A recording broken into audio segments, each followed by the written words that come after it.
Congressional investigators ran into a Solyndra stonewall this morning on Capitol Hill. Now, two top executives from the failed solar company refused to answer any questions relating to the $535 million taxpayer-funded loan. Instead, well, they all took the fifth. Let's take a look. Mr. Chairman, I have tremendous respect for this subcommittee and the important oversight role that it plays. As much as I wish to be able to answer the members' questions, I have been advised by my counsel that it is the better course for me to assert my constitutional right to decline to answer questions under the Fifth Amendment. But this investigation is far from over. Moments after the hearing concluded, the House Energy and Commerce chairman took to the microphones and had this message for Solyndra and the Obama White House. We're not done. We didn't get any answers today on legitimate questions posed by Republicans and Democrats. But at the end of the day, we've got to find out what happened to this taxpayer money. $500 million.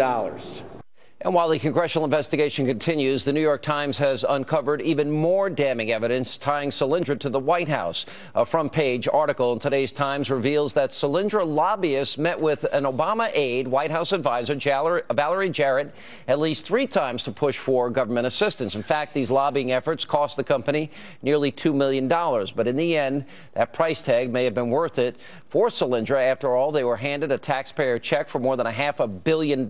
Here with reaction, Republican Congresswoman from the great state of Tennessee, Marsha Blackburn is back, and she was at this morning's hearing. Democratic Congressman from New Jersey, Rob Andrews, is back. Congresswoman, you were there today. By the way, they initially said they were not going to take the fifth, so a lot's changed. That's correct. Last week they were going to appear at the committee and they were going to answer our questions, and then we found out that they were going to take the fifth. What we would like to know from them is what they knew, when they knew it, when they found out that their business model was broken. Did they discuss this in board meetings?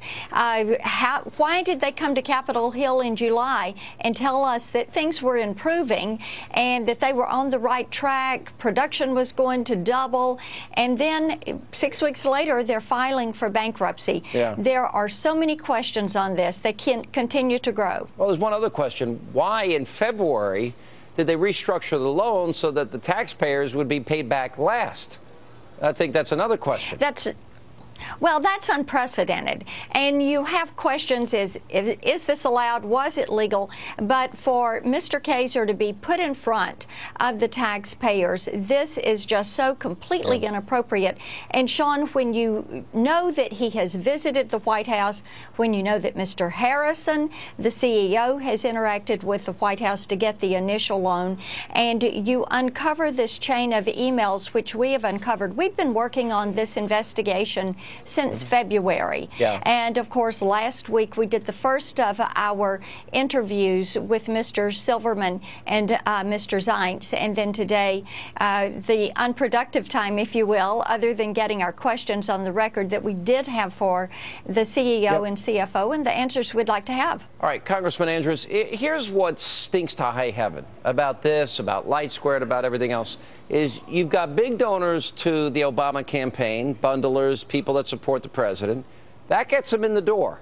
Not once, not twice, not 3 times, 4 times the week before they get the money. We have our own government investigators saying, whoa, we need time to do due diligence here. Don't rush this deal. The money's given over anyway. In the case of Light Squared, you got a 4-star general being pressured, but I don't want to mix the two. And, you know, it just stinks to high heaven. Is this the type of corruption that the American people that are suffering, that can't take, family vacations, they're giving up buying new cars, they can't send their kids to private school, both parents have to work? Do you think the American people deserve answers here? We most certainly do. And whether it's a Democrat or Republican White House or Congress, if someone's done something wrong, they should be prosecuted or sued or dismissed if they're an employee. And how about Sean, the system? How about the fact that if you bundle money, you get to go to the White House, you get the money? Doesn't that whole system stink? It does stink. You know, it's not unprecedented. This, frankly, has been an ugly fact of American political life for a very long time in both parties. But forget about that. I'm dealing with this case. And I think, Sean, that wherever the facts take us in this case, they should go. If someone did something wrong, they should be held accountable for it. Yeah. All right. What does it mean What does this tell the average person? Because the president made a big deal about A being transparent. The president made a big deal about things were going to change in Washington. Big donor, big bundler, big access. Because the average person, you know, Congressman, doesn't get to visit the White House once, never mind 4 times in the week leading up to this money being given. Does that seem like does that seem like the president is playing this cronyism that he campaigned against? I don't think he is, Sean, because I'll tell you, in prior administrations, I don't know that you would have had the same degree of disclosure as to who had those meetings and when, for what purpose. The reason the president voluntarily has disclosed more about what goes on inside that White House because he wanted to do that. Let's see where the facts lead, but let me say this again. If the facts lead to wrongdoing, no matter who it is, that person should be held accountable, no doubt about it. Congresswoman, I would contend that this is not, that maybe Congressman Andrews is right. Maybe this has been standard operating procedure. What has your investigation shown in terms of the unprecedented access by people that supported the president, and they got all this taxpayer money, you know, that and all the warnings were that this was, as a matter of fact, they even predicted the month and year the company would go bankrupt. Right, and that's an email that I used in the hearing last week. Sean, we have the email chain that shows the Bush administration, January 9th of 2009, before President Bush left office. They said, do not make this loan. This loan it cannot hold up. Don't make it. President Obama is sworn in. Then there's the email chain that reactivates this loan and then fast-tracks this loan. You have career OMB analysts and Department of Energy loan analysts who are saying it's not ready for prime time. One of the emails that I had from August of 2009, August 2009, showed the OMB analysts saying, with the liquidity issues, the burn rate on the money, this company will be bankrupt in September 2011. That is exactly what happened.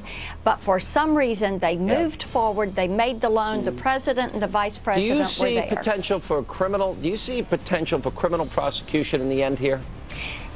I think we're going to end up seeing where this takes us. We are far from over on this. Every hearing we do, we have more questions at the end of the hearing than we got answers. All right, we're going to continue to follow this. This is your money, $535 million down the drain, and much more. And we want to get it all back. That's true.